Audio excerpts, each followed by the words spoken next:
It's 8:25. Marty has a watch. What time did he think it was when he was visiting Doc Brown's garage?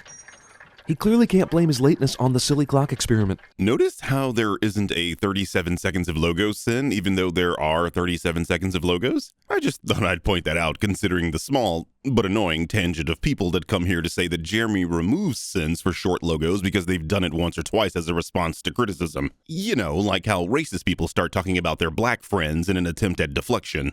My point is that they didn't used to do this, but now every video seems to start off with it, and it's fucking annoying. Just get to the actual sins. See what I did there? Anyway, when does the movie suggest that Marty is blaming his lateness on Doc's clocks? All he says in this scene is, "Damn, I'm late for school. I wear a watch all the time. I can only know the time if I look at it." Take your time. You'll get what I'm saying.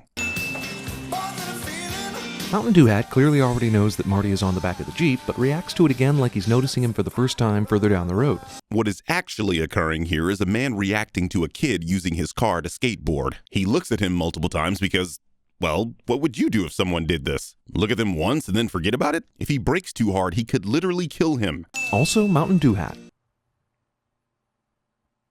Jeremy points out things on the screen cliché.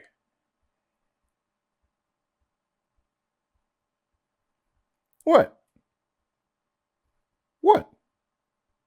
Hill Valley is a small town, but they support every American's right to sit in a theater and watch a porno movie 24 hours a day right there in the town square. And what could be more American than watching porn? Where do you think the majority of OnlyFans subscribers come from? Actually, the majority of OnlyFans subscribers comes from India.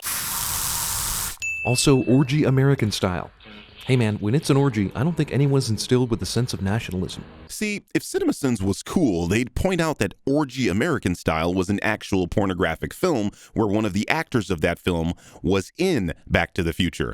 It also starred Sharon Kelly, and no, I'm not telling you to go Google who that is and watch a few scenes. Biff just happens to be my supervisor. It's really hard to believe that the bully Biff entered the same line of work as nerdy George McFly, and ended up being his supervisor. When one suggests that someone is a nerd, usually the implication is that they're intelligent, or at least smarter than the average person. And of course, since you're implying that Biff shouldn't be his supervisor, that's exactly what you mean. Now, I don't know if you actually paid attention to this series, but since when has George McFly demonstrated that he's a nerd, or that he shouldn't be a subordinate of Biff? It's like, dude, do you even Back to the Future? I guess you missed the scenes where Biff bullied George into doing his work for him. Hello? Think Jeremy. 3 pens to make George look extra nerdy in this shot, 2 pens to make him look a third less nerdy in the next shot. That might have something to do with the fact that George took the pen out to use it. Uncle Jailbird Joy? He's your brother, Mom. Thanks, Dave, for clearing up the relationship between your uncle and your mother. Obviously, this is a jab at the movie telling the audience about a relationship the character should be privy to. There are, however, 2 problems with this. The first is obvious. Their uncle could have been their father's brother. The second is that people actually talk like this, especially when the context is that the family doesn't want to be associated with a criminal member of that family. You know, the context of this scene? He's saying he's your brother, Mom, as a response to her suggesting that they should all call him. But I could see how you can miss something that requires paying attention. This grand appearance by Doc Brown in his DeLorean is pretty great, but it's also unlikely, considering that the DeLorean has these vertical opening doors. It would have been impossible for Doc to get into the car while it was in the truck, so he would have had to use his remote to get the car out of the truck, get into the car on the outside, drive it back into the truck, and then, just for the purpose of impressing Marty, drive it back out. But he's not even doing it to impress Marty because he doesn't even know he's here yet. So, CinemaSins believes that it's impossible for a DeLorean's doors to open inside a truck. I'm going to allow Kenneth Strode to answer this one. The myth.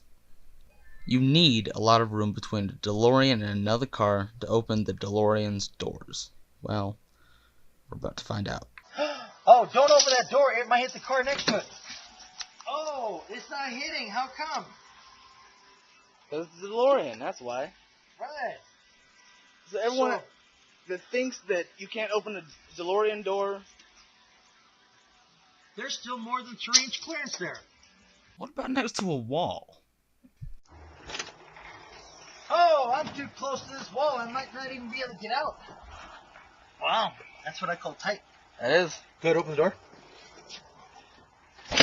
Okay, see now you got about 1 inch. Yep. So, proof is in the pudding.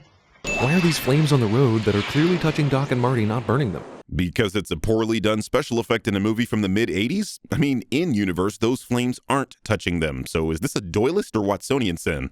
Do you really think Jeremy knows what those terms even mean? You're talking to a guy that giggles like a schoolgirl at the word cloaca. Oh, we have to, because Kermit the Frog, because he is a frog, has a cloaca.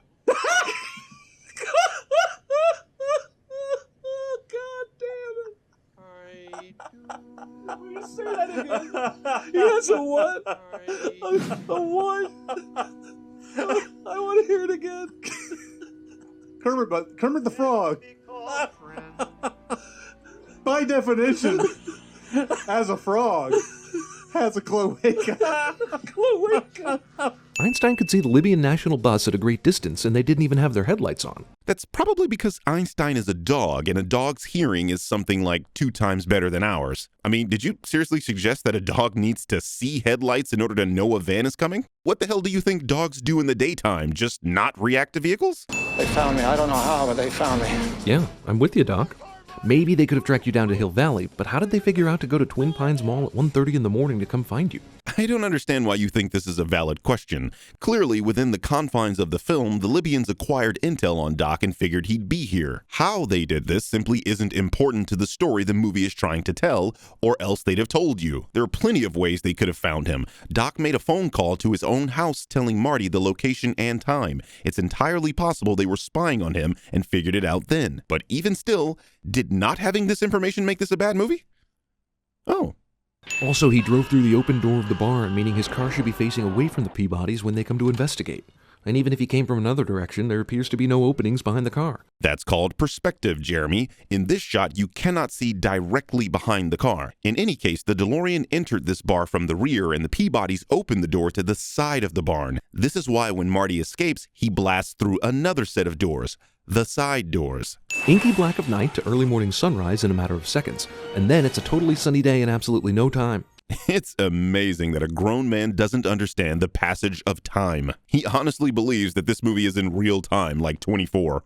Great, you're alive. A phone book listing does not prove whether someone is dead or alive. No, but it does prove that he was born by this time, which is how Marty meant it. Besides, if Doc exists in this time, then this does prove that he's alive, considering Marty went back in time. It's a good thing Lou doesn't take a look at the money Marty gives him. He might find some years that don't exist yet. Yeah, but who the hell is looking at the years on pocket change besides some weirdo collector? Actually, That's John F. Kennedy Drive. Who the hell is John F. Kennedy? Obviously, the road didn't exist in 1955, and it's obviously one of those, haha, back in 1955, people didn't know how famous John F. Kennedy would be type of jokes, but Marty's grandfather says, who the hell is John F. Kennedy? As if you're supposed to be familiar with the name of anyone a road is named after. I see we're on a whole new level of bullshit with this one. If someone uses the full name of a person a street was named after, the person they're speaking to will instantly think of one of two things. The person whose name that is, or the location specifically. Clearly, Marty's grandfather doesn't know either. Hence the question. I'm gonna ramble! Geez, I knew Biff was a bully, but not like a homicidal one. Wait, was that it? That was the sin? That you don't believe bullies can be homicidal? You're aware Biff tried to smoke Marty in the second movie, right? Dude, that's your mom. Although, it's a young Leah Thompson, so I don't know if I can blame you. Jeremy would pork his mom if she were hot. The most telegraphed punch in history somehow lands on Biff's face. He deserved it, but damn, the punch George tried to throw earlier wasn't nearly as telegraphed, and he stopped that one perfectly fine. Yes, because if Back to the Future teaches you anything, it's that when an event occurs twice, exactly the same thing happens the second time. Right. Scram, McFly. It's actually kind of amazing after George socked Biff that this red-headed stepchild comes in and steals Lorraine from him. After the adrenaline rush of beating up the biggest bully in school, who's gonna stop you now? Yeah, but I mean, if a woman goes away with another guy, what are you gonna do? Beat the shit out of the other guy and take her back? That's how Future Birdman caught his case. And I'd do it again because that joint was fat, son. Am I on the mic? Why am I on the mic? This is actually a great scene and one of my favorites in movie history, but since we know George is gonna come back and push this dumbass off Lorraine, and we know he's gonna kiss her, why would Marty's existence still be in danger?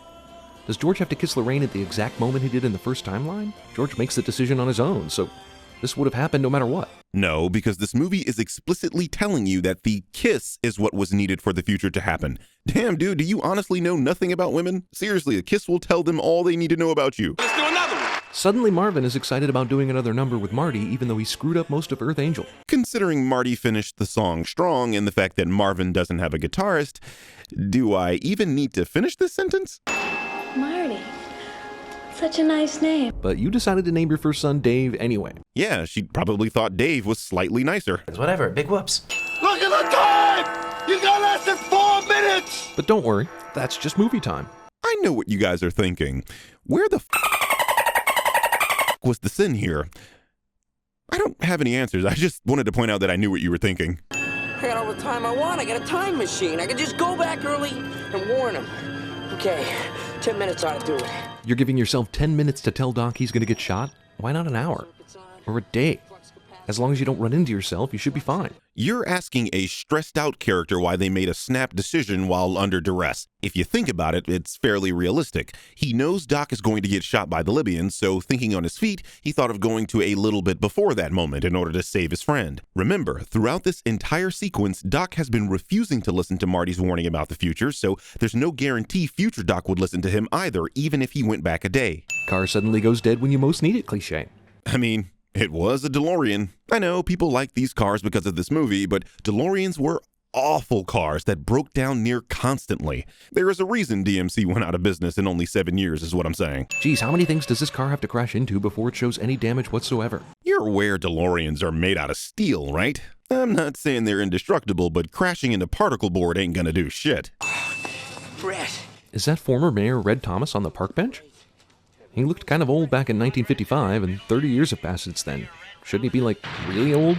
Or be dead by now? No, because the mayor and the bum are two different characters played by two different actors. Here's another thing Marty's time travel adventure affected. The Libyan National Bus now has their headlights on. That's just chaos theory working its magic. Well, yeah, there are other things that changed as well, like when Marty ran over the pine tree in Peabody's front yard, it changed the name of the mall from Twin Pines to Lone Pine.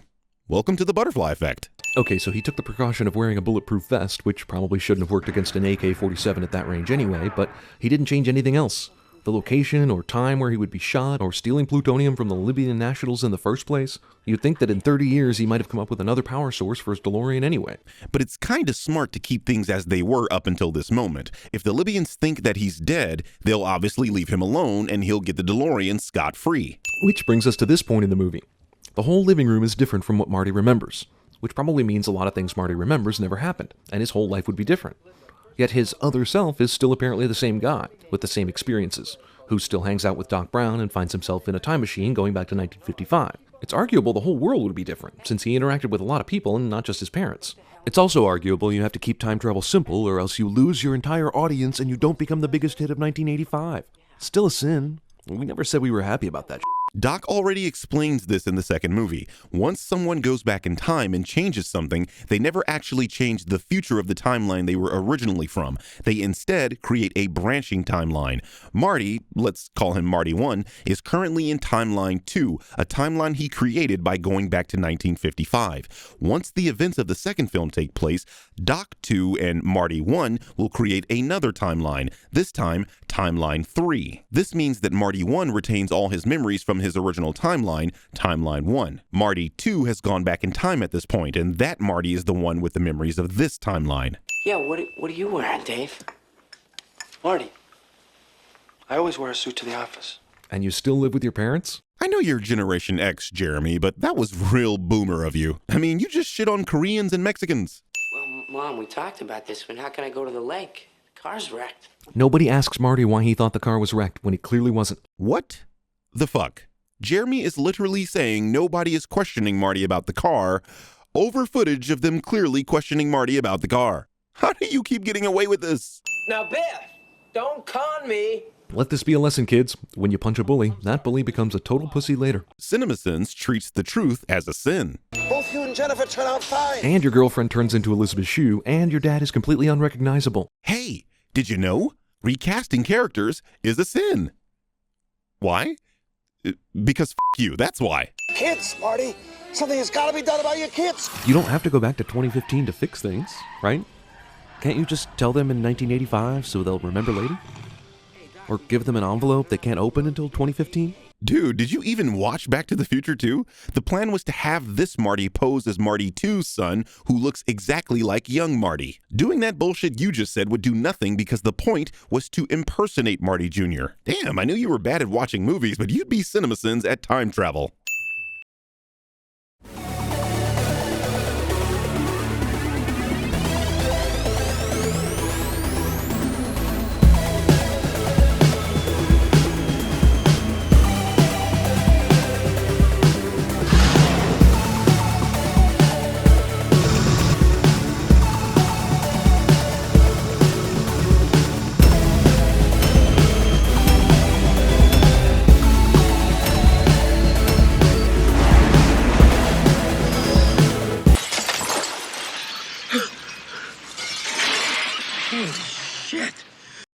How about a ride, mister?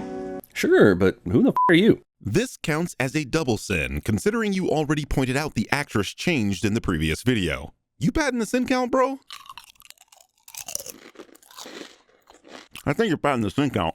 Also, is this movie recognizing that Marty's trip back to 1955 would have changed a hell of a lot more lives than just a handful? Because Jennifer Parker turned into Elizabeth Shue. This counts as a triple sin, considering you already pointed out the actress changed in the previous sin. You batting the sin count, bro? I think you're batting the sin count. You're acting like you haven't seen me in a week. How about ever? This counts as a quadruple sin, considering you already pointed out the actress changed in the previous sin. I think you're batting the sin count. Hey, Doc, you better back up. We don't have enough road to get up to 88. Part 1's mistake becomes Part 2's mistake. I could get up to 88 in a Prius with that much road. Okay, but this is, again, something you've already sent the previous movie for. If you know they're doing a reshoot on this scene, they have to say exactly what the other movie said for continuity's sake. And even if you had a quarter mile, you couldn't do 50 in a Prius. Why is Jennifer so willing to immediately hop into the DeLorean without one question asked? Maybe because this is her boyfriend, someone she trusts implicitly, and Doc is her boyfriend's friend, someone he trusts implicitly. Not every woman is a goddamn question-a-minute nag. What the hell is going on here? Only Biff in the entire neighborhood sees this. Yeah, so what's your point? Hey, October 21st, 2015! Hey, that's the day of this video's launch! What a coincidence! Hang on, what? It's not a coincidence? Wow. Why wasn't I told about this? So, CinemaSins planned to release this video on the date the movie takes place, and they decided to point that out, which is cute. But why are they treating them releasing a video on a specific date as a sin of a movie? Because you, that's why. Just a sleep-inducing alpha rhythm generator. She was asking too many questions. Maybe you shouldn't have ridiculously crashed into Marty's driveway and allowed her in the car in the first place. Hell, you didn't seem to think it was a big deal when you told Marty bring her along. I'm just here to point out that Jeremy asked why wasn't Jennifer asking questions when all Doc and Marty wanted was for her to get in a car. But when presented with evidence that she does ask a ton of questions when that car starts flying and time travels into the future, he's completely ignored that to talk about something equally irrelevant. Also, and this is not an original point by any means, but why do they have to go to the future to change things, when Doc could simply tell Marty in 1985 how things are, and to avoid making bad decisions? This counts as a double sin, considering you already asked this question in the previous video. Also, as I said in that previous video, the plan was to have Marty pose as his son, Marty Jr., which would mean that Marty simply having information about his son's troubles wouldn't be enough to change them. Wow, Marty somehow produced a child with Jennifer that contained none of her DNA. Oh no, a kid looks more like one parent than the other. Well, that never happens in real life, so I guess that must be a sin. Oh, wait. Cubs sweep series in 5? Did they think the World Series would be 9 games by the time 2015 rolled around? A gentleman's sweep is still a sweep. Hey, what about Jennifer? We're not just gonna leave her here. Actually, you are, and it turns out exactly as such a bad idea should turn out. Look at that. Only 15 cents in, and CinemaSins is already just watching the movie and reacting to the plot. Apparently, Jaws 19 will be directed by Max Spielberg, Steven's son. This must mean the family is in serious dire straits to take such a whoremongering gig. I'm gonna go ahead and tack on 10 cents for sinning this scene, and with such weak sauce justification, too. How did Pussy Biff from 1985 ever get around to procreating? The guy was in his late 40s, definitely with no kids, but for the purposes of the sequel, he manages to find one willing female to marry into his lucrative auto-detailing empire, and that kid also had a kid. Wait, you honestly think pussies don't get married and have kids? Oh, that's why you don't have kids. He's Griff. Yeah, something that Doc didn't tell you for some reason when he hatched this half-ass plan. Except he actually did. Okay, now what? In exactly 2 minutes, you go around the corner into the Cafe 80s. Go in and order a Pepsi. Here's a 50. Then wait for a guy named Griff. Griff's gonna ask you about tonight. Are you in or out? Tell him you are out. Whatever he says, whatever happens, say no, you're not interested. Okay. What's wrong, McFly? Chicken? Thus begins an incredibly ridiculous trigger word that the next two movies will use to advance the plot several times. Surprise, surprise, Jeremy is sinning characterization yet again. Character traits are not flaws of a film. This is like saying Deckard is an idiot for being distrustful of replicants because he'd eventually have sex with the only one who would bear a child. Hey, let's do everything we did in the first Back to the Future, only 2015 style, with 1989 knowledge. Yeah. What's the problem? Hey, McFly, you bojo! The cars don't work on water! Unless you've got power! Well, it's still hovering, right? Why does it still have power to hover but not move? You know, I don't necessarily have a problem with this sin. My beef is that this is a clear demonstration of a movie giving CinemaSins rules, yet that still isn't good enough for them. Besides, the movie clearly shows Marty pushing off the ground when using a hoverboard, meaning it still hovers over water, but he has no propulsion or momentum to keep going. Keep it. I got a pit bull now. How? That thing clearly flew into the building. You were not a first responder on the scene and could not possibly have gotten all the way back here faster than Marty did anyway. If you watch the scene very closely, you can see that when Griff flew into the courthouse, the pit bull actually landed on the steps outside of the courthouse. Great Scott! Now we know why they just left Jennifer in an alley. So this movie had a completely unnecessary way to have more conflict. But isn't that what a movie is? A series of conflicts that are hopefully resolved by the end? I mean, if these events never happened, then you don't have a movie. Think about it in terms of the movie being actual reality. Would a movie about these events even exist if there was no conflict? Are you seriously campaigning for a movie where literally nothing happens because the characters within are perfect and have no flaws? Biff managed to be in the perfect random place to not only hear about the time machine, but get his hands on the sports almanac. Again, if he wasn't there would be no movie. I seriously gotta review your book, dude, because I'm sure it's one of two things. Either nothing at all happens and the book is fucking terrible, or things that are convenient happen so the plot can move forward and you're a hypocrite in these videos. I've read it. It's 100% the latter. I will give him some credit, though. It's a million times better than that bullshit Ben Shapiro wrote. Movie thinks if he's upside down, we won't notice a discount Crispin Glover. And you know what? Teenage me did not. But Sin Me did, so... You know, I would have removed a sin if you'd counted this as a wash, considering the first time you watched this movie, the illusion worked. But you just had to CinemaSins this. We can't risk you running into your older self. But why take the dog? Is it just so the DeLorean will be completely empty when Biff steals it? Because I think it is.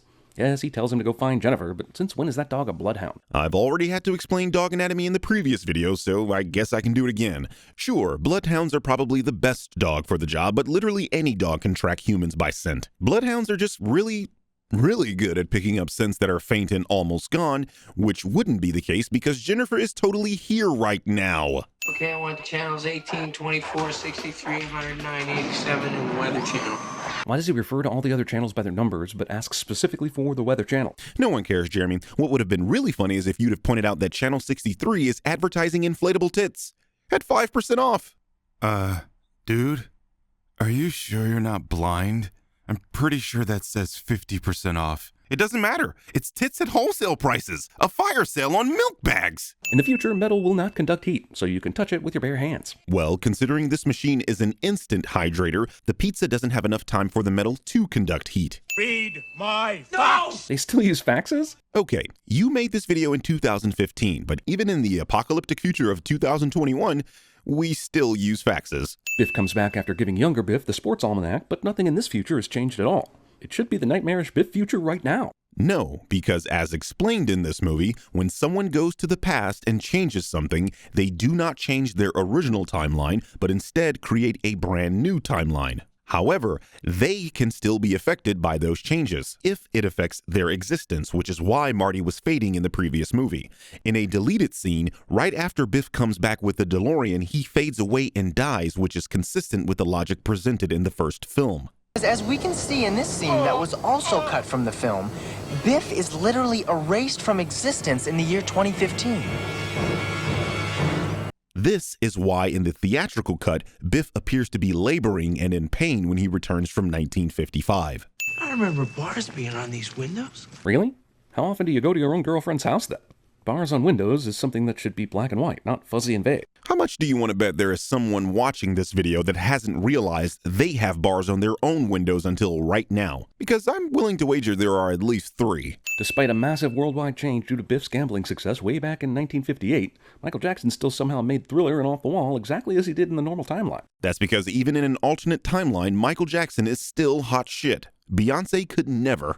Dedicated to Hill Valley's #1 citizen. It's at this point that Marty should already be zooming on over to Doc Brown's place to stop him from tearing the time machine apart. Right, because after being in a gunfight and stumbling over to Biff's hotel, I'm sure he has the clearest of minds right now. Learn the amazing history of the Tannen family, starting with his great-grandfather, Buford Mad Dog Tannen. See, this is the kind of awesome foreshadowing and cohesion you can get when you film sequels simultaneously. I appreciate the sin removal, but what I don't appreciate is when you make the removal sound but still add a sin anyway. Who edited these videos back in 2015? The dude that codes for CD Projekt Red? Third time's a charm. Lorraine, who was never into Biff, marries him anyway because of something vague about financial troubles or some Oh, and to give an emotional reason for Marty to change this future. Jeremy thinks women don't marry because of money. Apparently, he hasn't seen the Men in Black worm that was harassing LeBron.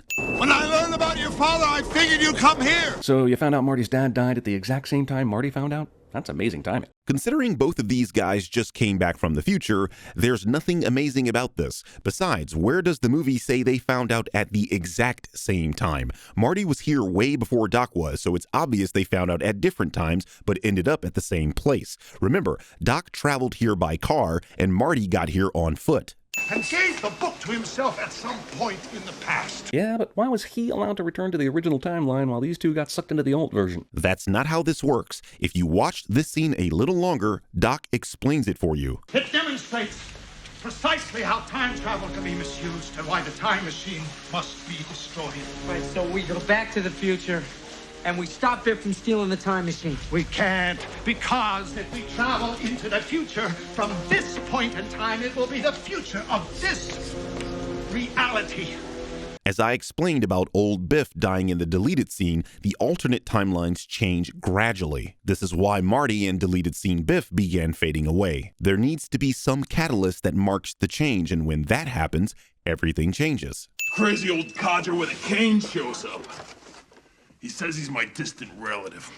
I don't see any resemblance. Biff has literally zero reason to tell Marty any of this. Other than the fact that he plans to kill him, thereby keeping this knowledge a secret anyway? It couldn't match up the bullet that killed your old man! You were firing at him earlier. Now you're monologuing. Look, I know this is a movie trope, but taunting someone is entirely within Biff's character. And he has Marty dead to rights. Good for you, Marty. Biff can still shoot you, right? Yeah. But would you think about shooting someone when you're being presented with a flying DeLorean? You really have a problem with people being shocked by fantastic things and not exactly thinking clearly. A walkie-talkie so we can keep in contact. When the did you buy those? During the time Marty was being chased by Biff around the hotel and Lorraine was poking out her tits? The manure. I remember that. Why wouldn't you remember that? Because it was 60 fucking years ago? Biff literally tries to lift up Lorraine's skirt on the downtown square in broad daylight, and no one cares but Lorraine. Well, I mean, it is 1955. I mean, Jesus, have you ever seen a movie this fucking clever? Again, I appreciate the sin removal, but you put the sin counter up instead of down a second time. Guess how many sins we're going to give you for that? That's right. Guys, what's that? This is literally the only move Marty McFly has in his arsenal, and it still works. And you're wondering why it's the only move he has in his arsenal? And doesn't this movie have a scene where this doesn't work? Let me see. Oh, here it is. All right, punk. Hey, look. Good thing this is one of those chases where only the principal characters are driving down the road at this very moment. Again, this is 1955. It's not like there are a ton of people that own passenger vehicles in the first place. That'll teach him. Biff seems to be glad about committing murder, and he doesn't the least bit care that he just did more than $300 damage to his car right there. Yes, Jeremy, the character that we have been shown is murderous doesn't care about committing murder. It's also funny that he assumes he cares about $300 worth of damage to his car at this point, when Biff literally has a book that he knows will make him a millionaire. Yeah, no more Pleasure Palace, but the exact same matchbook?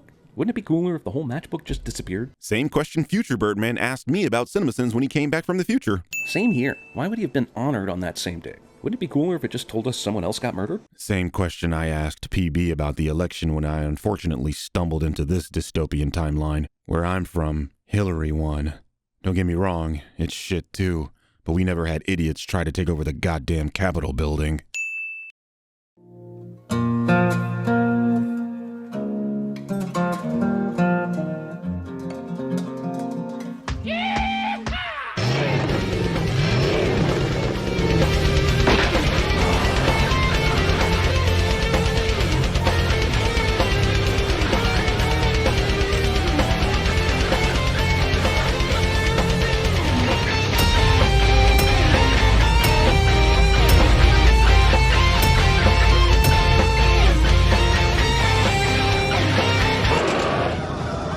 Idiot!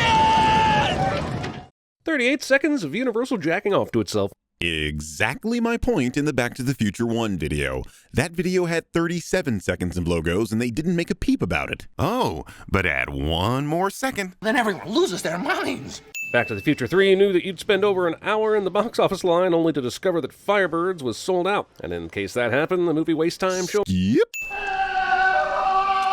I still don't know why the original Doc Brown scream couldn't be used. Maybe Robert Zemeckis hated that scream and wanted a better one for the 2 sequels. But to anyone who knows the first Back to the Future inside and out, this new scream is like ear scabies. Bullshit. I'd argue that this scream was more pleasing to the ears. I'm sure there are some masochists that like to hear this. But Part 3's scream is factually less grating. A full minute of credits over a real estate listing. Whoa, are we sending credits now too? Well, this opens up a legitimate new can of worms now, doesn't it? I mean, Raiders of the Lost Ark had credits all the way up to the 2-minute mark. Why didn't you send them then? I guess inconsistency is only a sin when others do it. Hey kids, what time is it? 1955 alarm clocks. I will be taking no howdy-doody slander today, sir. 5 cents for this malfeasance. It actually flew.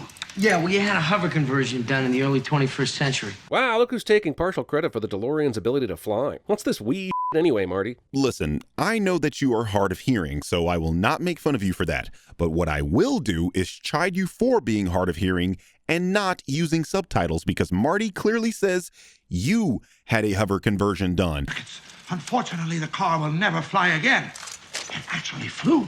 Yeah, we had a hover conversion done in the early 21st century. And if you had the subs on, you'd know that. I recommend having subs on even if you have perfect hearing. Einstein! He's your dog, Doc. Einstein. It's what you call your dog in 1985. Oh, it's all right, Copernicus. Man, you guys went a long way to set up whatever you were trying to set up with this dog named Copernicus. I guess 1955 Doc thinks it's hack to call your dog something too obvious? I don't know. This is one of those scenes that come off super weird in the sequels. I played this in its entirety to show you exactly why this video is 19 minutes long.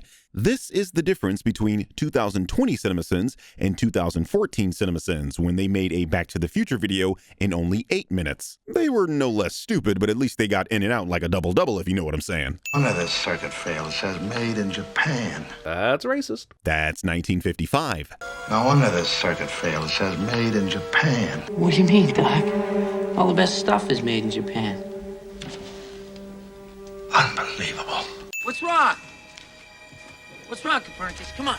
Oh, you. Did Doc teach Copernicus how to read? This dog has more intuition than when Einstein knew to freak out about an approaching van a mile away in the first movie. Here's the third time in 3 videos that CinemaSins demonstrates they have literally no understanding of dogs because even 6 years later, they still don't understand dogs have excellent ears. Although the filmmakers never intended for anyone to read the articles on this newspaper. And let me stop you right there because nobody cares what fake newspapers say, Jeremy. I know this is like a running gag with you, but Jesus, how many of your subscribers find these interesting? This is exactly why CinemaWins got as big as they did.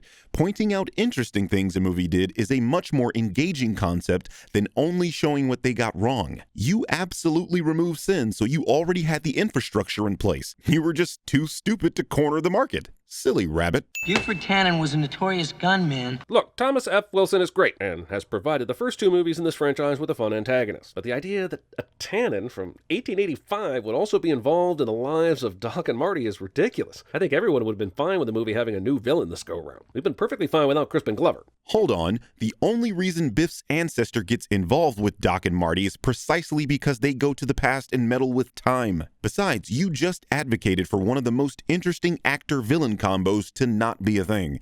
I've said it before. Jeremy seeks to make movies worse. Great Scott! It's me! God damn it. Did Doc say Great Scott as much in the first movie as he does in this one? Or is it just more annoying now? So what I'm hearing you say is catchphrases are sinful. I guess the apples and assholes thing in Lap Dance Sins makes that a hypocritical thing to say now, don't it? Clint Eastwood never wore anything like this. Clint who? That's right.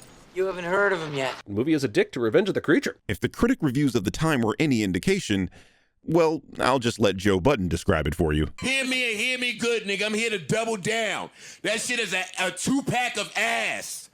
The fuck are you talking about? That shit stinks. I wrote the letter on September 1st, so we'll send you back the very next day. But why not send him back on the 1st or 2 weeks earlier? Doc has been there for a few months before he writes the letter, so why give themselves such a short timetable to work with? Because of the letter, numbnuts. If Marty goes back before Doc wrote the letter, Doc in 1885 will have never written the letter in the first place, changing the events in 1955. This, of course, means Marty and Doc will have never found the buried DeLorean, preventing Marty from going to 1885 in the first place. I know they wanted to do this in the middle of nowhere so that when Marty went back to 1885, the chances of running into anyone would be low. But why did they have to do this inside a drive-in? They could have done this anywhere near here on a road late at night with no traffic, instead of finding a drive-in that just happens to have the perfect length for getting a DeLorean up to 88 miles an hour.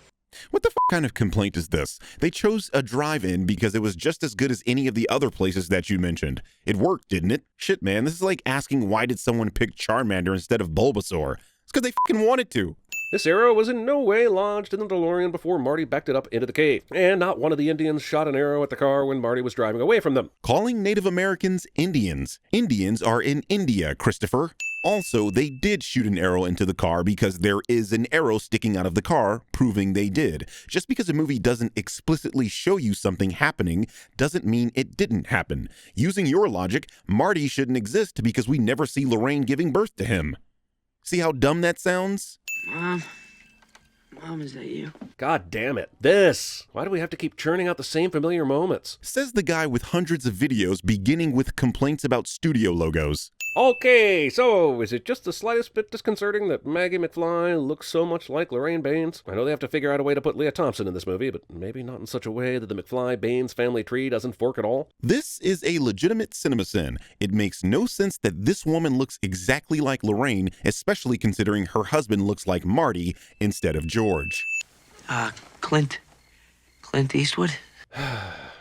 Jeremy hates fun. You ain't Seamus McFly. Yeah, Seamus McFly has a mustache. No way he cut that off. He also has different hair color, but the no mustache part is what really gives it away. Right, because something as easily viewable as facial hair is more difficult to see than the hair color of someone wearing a hat in a dank bar. Marty runs out of a drinking establishment pursued by a Tannen, and I'm going to add 100 sins for the constant f***ing repeats. Marty McFly went to the Prometheus School of Running Away from Things, which is disappointing, considering how many times he changed directions the last 2 times this happened. Notice the irony of CinemaSins complaining about a movie doing something multiple times, and then in the very next breath bringing up the Prometheus School of Running Away from Things? So why did Doc have clothes that were in Marty's size? Maybe I don't want to know. He says, over footage of Marty wearing a shirt 3 sizes too big. This diffusion powers the time circuits and the flux capacitor. But the internal combustion engine runs on ordinary gasoline. It always has. Weird that you never mentioned that before. In the first movie, when Marty asked you if it ran on gasoline, you told him that you needed plutonium, suggesting that the plutonium actually replaced gasoline for the car's fuel. When Mr. Fusion came along, you famously said, "I need fuel," and threw a bunch of garbage into it. Every context clue about the fuel of that car has shied away from gasoline until now. Thus continues the saga of Jeremy's trigger regarding fuel in movies. Jeremy, you know that these movies are beloved movies and that it's very, very easy to fact-check you, right? In the original movie, when Marty asks if the car ran on gasoline, it was in the context of does the time travel components use gasoline? Here's Doc saying that explicitly. This is heavy duty, Doc. This is great. Does it run like on regular unleaded gasoline? Unfortunately, no. It requires something with a little more kick.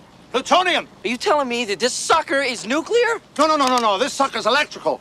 But I need a nuclear reaction to generate the 1.21 gigawatts of electricity I need. Also, what are the chances that Clara's wagon just happened to be riding past this out-of-the-way spot near this ravine at this very moment? Considering it's an event that already happened in this movie's history, 100%. Clayton Ravine was named after a teacher. They say she fell in there 100 years ago.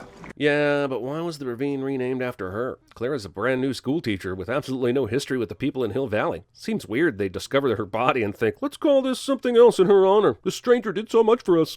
Here's CinemaSins getting that information I just spoke about in the previous sin. Yep, this is how they watch movies. Ask a question, and when that question gets answered, ignore it and turn into Patrick from SpongeBob. I am trying to be a good person and return it to you. Return what to who? Aren't you Patrick Starr? Yep. And this is your ID? Yep. I found this ID in this wallet.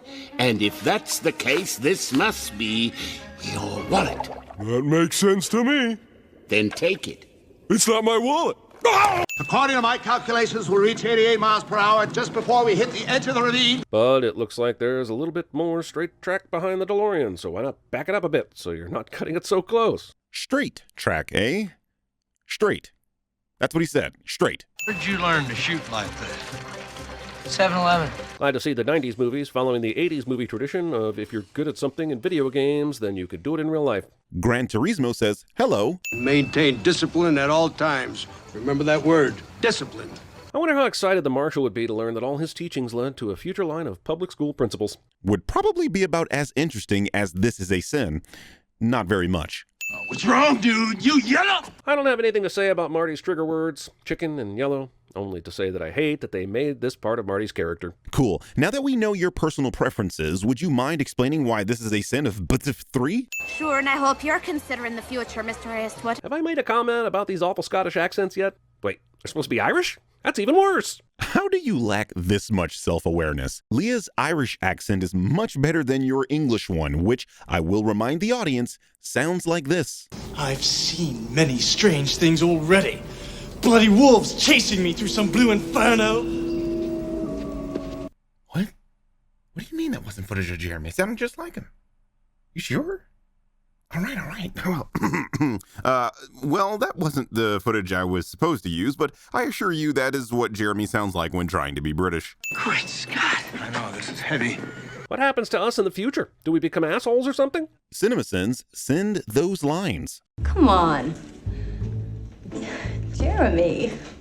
I know we were told that the train wouldn't come through till Monday morning, but what if it comes through at an earlier time? Or a different train comes through this track that wasn't scheduled? What if some 1885 hobo wanders onto the DeLorean and starts stripping it down? They're leaving a lot to chance here is all I'm saying. Because if anything happens to this car, they are royally f***ed. No, they aren't, because that train track isn't finished, meaning literally no train would be coming down this track unless they had a goddamn death wish. This is who you people made famous? The patients are running the asylum. Everybody everywhere will say Clint Eastwood is the biggest yellow belly in the West. So that's how Rick Dalton got all those roles in Once Upon a Time in Hollywood. Jeremy makes a pop culture reference that isn't a...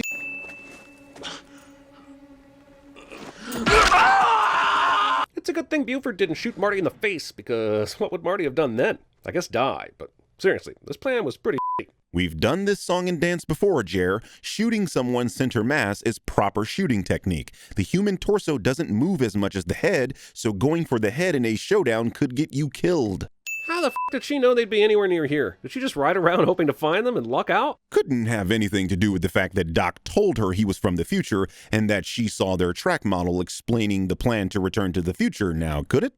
Time machine.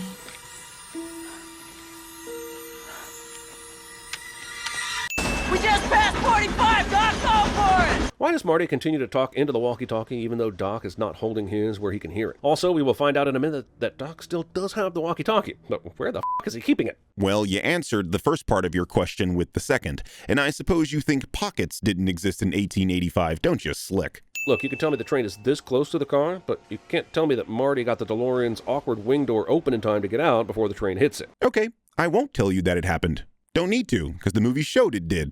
Also, what happens when someone removes themselves from a time period to go to another one? In Back to the Future 2, 2015, Biff says he remembers when he saw the DeLorean fly off and disappear at the end of the first movie. But Marty disappeared with it and was no longer in 1985. Yet there was still a middle-aged Marty living his life in 2015. The Einstein experiment in the first movie proves there was no Einstein for a full minute. So who was that middle-aged Marty? The only Marty that it could be is the one that experienced both Back to the Future 2 and Back to the Future 3. The one that finally gets to drive his truck with Jennifer like he planned to do since the end of the first movie. But the Marty that experienced Back to the Future 3 is the one that doesn't get into drag racing competitions with the bass player from Red Hot Chili Peppers. So how does the Back to the Future 2 middle-aged Marty exist? You said all that when you could have simply stated that you don't understand the multiple timeline concept this series presents. The fact is, the timeline has now changed by this point. It only exists if Marty isn't taken to the future by Doc, but because it happened, that future is now erased. This movie reiterates that point by showing Marty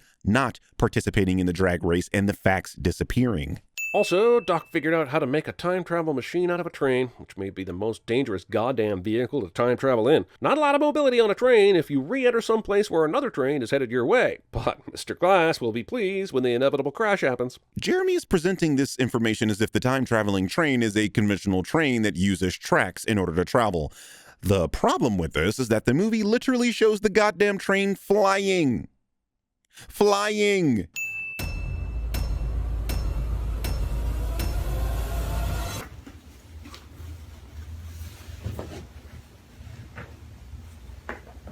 Good handles. Just put a little weight on the heel. Oh, get out of town. Yeah. Right in the middle. There you go. That's insane. Isn't that crazy? It's really great.